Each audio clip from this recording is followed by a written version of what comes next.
Subhanallah, subhanallah. Sebenarnya jihar yang dimaksud itu tanpa menggunakan alat pengeras suara. Kalau saya selesai sholat ketika akan wirid, saya turunkan kadar sejengkal agar suaranya itu jangan terlalu keras menggelegar.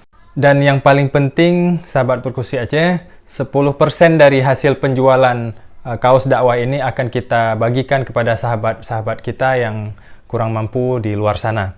Ilmu tanyo benar, amai tanyo benar, kure tanyo benar, ngak selamat dunia akhirat. Kan auzubillah, di negeri kita ternyata semua pelajaran harus diulang setiap hari. Makanya di dalam petunjuk para ulama tentang wirid dan zikir setelah sholat, subhanallah, alhamdulillah, Allahu akbar, dibuat ketentuan. Wa yusannu adz-dzikru wa du'a'u aqbaha wa yusirruhuma illa li nahwi imamin yuridu ta'limal ma'mumin fayajhar. Disunnatkan setelah selesai sholat adanya zikir dan doa.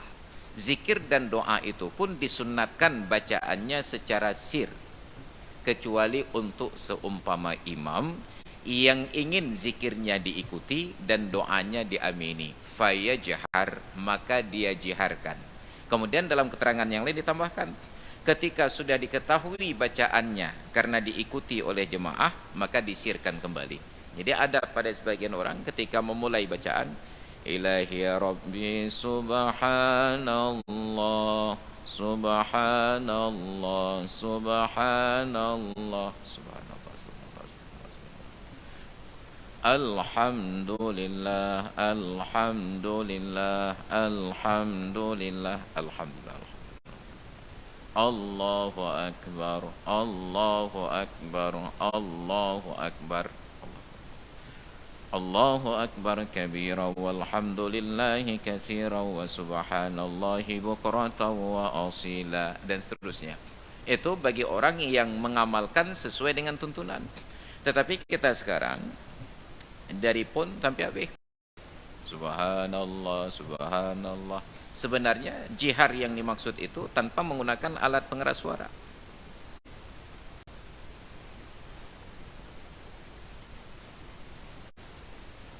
Subhanallah, subhanallah, itu bukan jihar.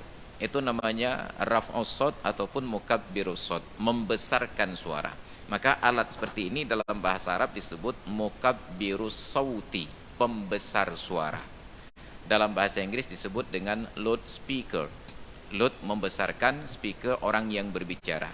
Sampai ke Cokeung jadilah loudspeaker. Loudspeaker membesarkan suara orang yang berbicara. Kalau saya jadi imam, mungkin saat sholat, clip on-nya itu di sini. Tapi begitu selesai sholat ketika akan wirid, saya turunkan kadar sejengkal agar suaranya itu jangan terlalu keras menggelegar. Sedangkan sebagian yang lain ketika sholat, mic-nya di sini. Tapi begitu selesai sholat, mic-nya di sini. Lambabah kita, jadi lebih rayu langsung. Maka bukan salah orang yang menggugat, tetapi kita yang tidak paham terjemahan secara harfiah pilihan kata. Ada kalam nafsi. Apa itu kalam nafsi? Ucapan yang di dalam batin kita. Misalnya ini udah berkumandang azan Isya, saya belum selesai, ada yang bicara ngomong dalam hati, tengkunya apa nak piuh kelam, tapi enggak terdengar suara, itu disebut dengan kalam nafsi. Nanti ada yang talafut. Talafut itu menggerakkan lidah, menggerakkan mulut untuk melafalkan huruf-hurufnya walaupun tidak keluar suara. Kalau keluar suara terdengar pada telinga sendiri atau telinga orang sebelahnya disebut dengan sir. Kemudian berbicara normal itu disebut dengan jihar. Subhanallah, subhanallah, itu jihar. Tapi kalau di sini subhanallah, subhanallah, itu raf'us shad, meninggikan suara. Maka ada kadar-kadar, ada derajat-derajatnya. Jadi konsep-konsep itu harus dikembalikan kepada pemaknaan dasar dari setiap kata. Karena ma at-tabaduru dilalatun 'alal haqiqah, yang segera terbayang di benak kita itulah makna yang sebenarnya. Bahasanya mirip bahasa Padang Buis.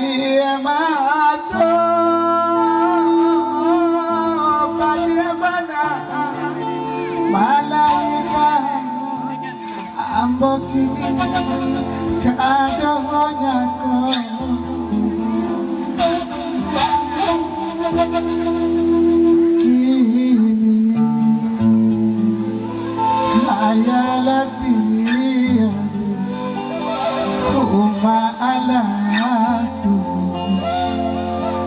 Ampunan dosa